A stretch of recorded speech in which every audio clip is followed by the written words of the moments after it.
ตอนนี้ก็มาขัดส่วนตะนูก็ขึ้นพ่นเอาท่านตะนูบอกว่าพ่นมือเจ้าของหลายเทื่อแล้วมันเป็นได้ไหนตะนูมันเข่าตาเจ้าของเฮ็ดเจือเลย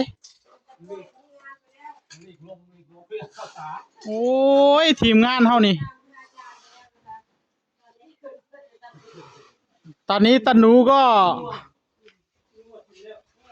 ทีมงานคุณภาพของเรานะพี่น้องเอ้ยโอ้ยอย่าย่องละลายเราเริ่มมือสั่นแล้วก็เป็นผู้คุมงานนะคะเดินดูงานแล้วใครทำไม่เรียบร้อยต้องจัดการนะเจ็บเจือได้เขาพ่นใส่ตาเด้ยืนจัดการจะพ่นใส่ตาเลยอย่างนี้นะคะถือมือเรื่องมาต้นรอดเสื้อไปนี่ได้สบายนะคะส่วนตะเก็บก็ยังลูกทำอยู่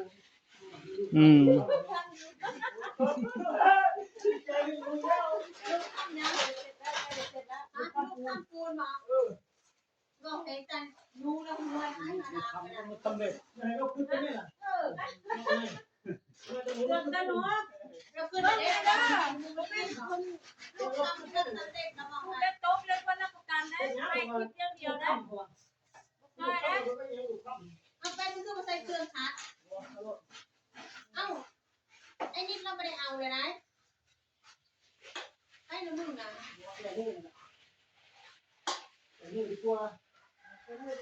เครื่องทันสมัยโหดเราทำงานเก่งมากสมัยโหดข้าวน้อยนะแต่ทำงานเก่งต้องทำเหมือนพี่โดนะคะเป็นปันไม่ยอมเลยแน่นอนใจเลยเอ้ามาแล้วไม่อีกข้าวมันดูเนี่ยเหรอดูหนากินก็กินเลยกินโอ้ที่น้องตัวจนตายผมมีการที่เยี่ยอีสานส่วนเป็นหนูก็จะไม่เลิกกับเมียอีกสักทีมันกินยาหรือมีอ่ะไม่ขายหรอกถึงใจมาดามเด้อยังหาแล้วก็คิดเด้อใครจะหาจัดการเด้อแต่แรกเหนือกินยาหรือมีอ่ะหรือเปล่ากินยาหรือมีอ่ะจ้ะเราเห็นงานได้ก็เจอได้ก็ต้องเข่าได้แล้ว75เขาถึงเราก็ได้เด้อดูตะนูก็ได้ค่อยกินเขาดูก็ได้คนนี้เขาพูดที่เป็นทำงานทั้งวันคนนี้ดูใช้ใจทุกทำกันขยันทุกงานแทนคือใจคนขยันอันนี้เขาปั่นหรือเปล่าปั่นแล้วเราก็ไม่รู้โอเคเลยใส่เครื่องนะคุณเด็กไม่เป็นสนใจนะเด็กเครื่องที่น้องซื้อกันใส่ไม่ได้นั่นเท่าไรจะรู้กินแล้วพาคิดนะ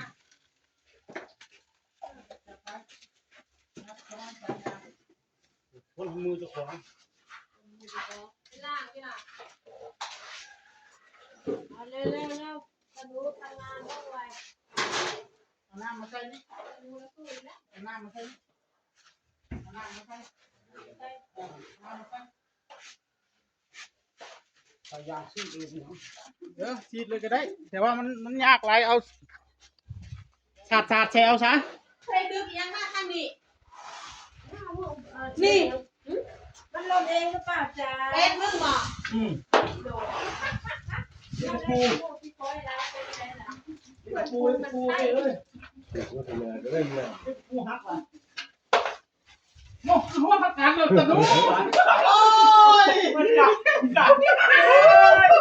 เราเริ่มจะไล่แล้วตั้งคุณอ้าปากเอาปากเล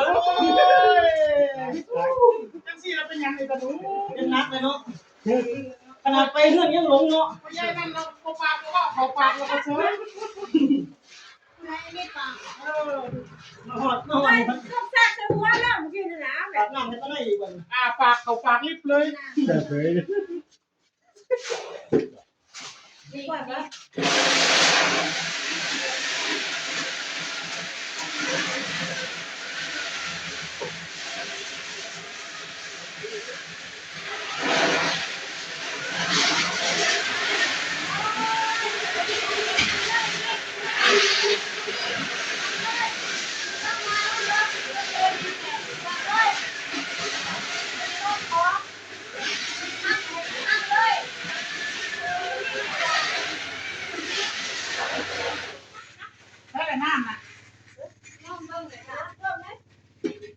นี่ก็ให้ไส้นั่นก็ให้ไส้พวกแม่เนี่ย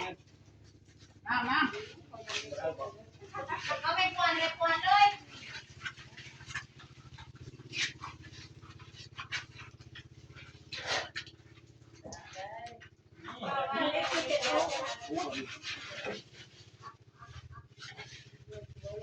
เดี๋ยวชื่อไปพร้อมบอกพนังเลย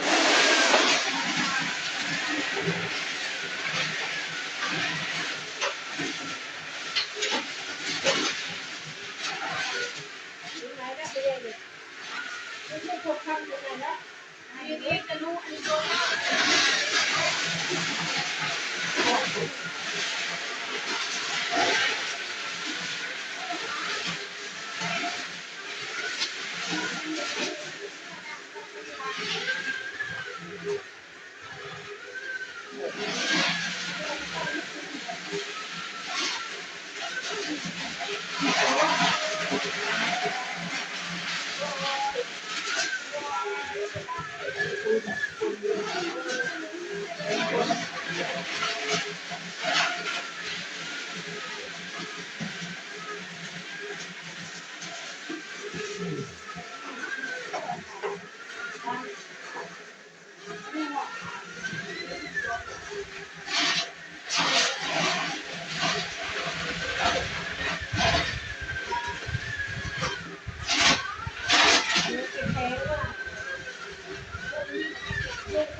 แต่ว่าพรุ่งนี้เหลือจะกินเพื่อนได้ใช่ไหม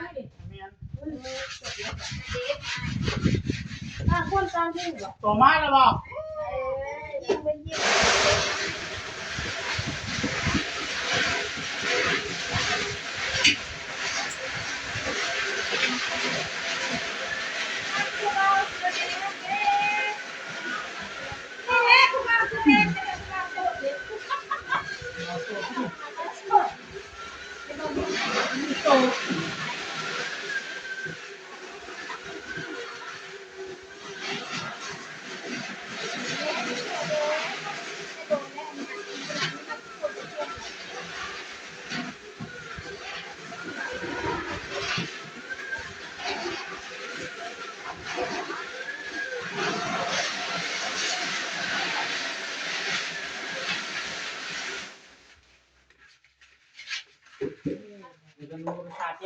พูดภาษาน้ำกระหนู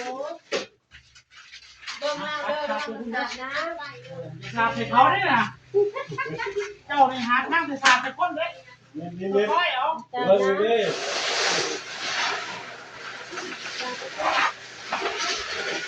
ก็เลยเพราะว่าได้เอาที่ตัว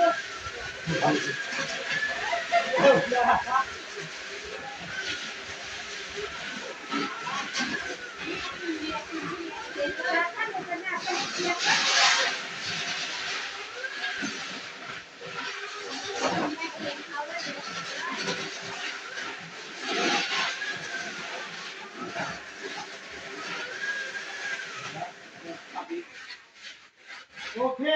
ตอนนี้คัดฟองน้ำเด้อ พวกคัดเด่นของ ฮะ จะเฮ็ดของเราไปเนาะ จะเพ็ดบอก เจ้าต้อง ต้องบ้างหลัง พวกแม่จะเก็บกันเสียงต้องทางมันมันจะ วางกล้องให้มาดามคัดไปมันใส่เส้นนึงเนาะ อย่างก็หาข้าวหน้าก็ อ๋อจะเอาฟองน้ำมาคัดป่ะ จะคัดลงหน้ามันจะคัดเกลือ ข้าวหน้าดีกว่า แข็งนี่นี่ ไม่ได้ลงหน้า แข็งนี่ยังไม่ได้คัดฟองน้ำอีกให้มาดามโชว์แล้วแหวนโชว์ ยังหัวกันเด้อ ติดน้ำเอา ที่อาบน้ำให้มาดาม